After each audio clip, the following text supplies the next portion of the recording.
Yeah. Yeah. Uh, when did you start to wrap your head around this parallel trends assumption that's become so central in Well, the diff and diff?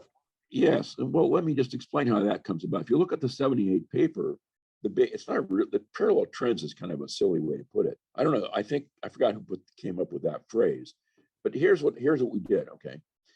I had several years of data prior to each trainees entering the training program. Okay, so let's say you enter the program in 1964. I have data on you in 63, 62, 61, 60. Okay.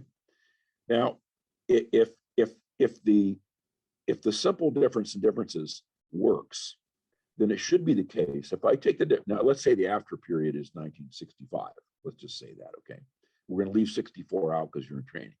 So I take the difference between your pay in 65 and 63 for the trainee group, and I take the difference in pay at 65 and 63 in the continuous work history sample, and I take that difference. Okay, and I get an estimate of the training effect.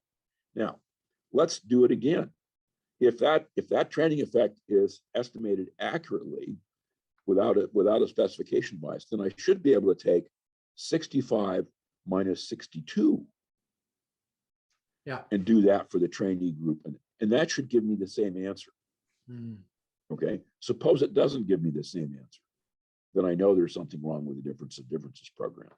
So what I did actually it was clear in the data I had at that time, it was quite clear that if you use the difference between 63 and 65, because there was a big dip from 62 to 63, you'd get a quite different answer from if you took from 62 to 65.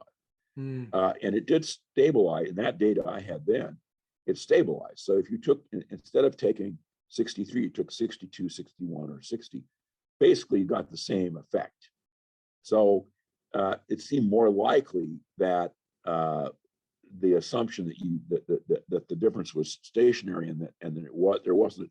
So the point here, Heckman actually pointed this out first.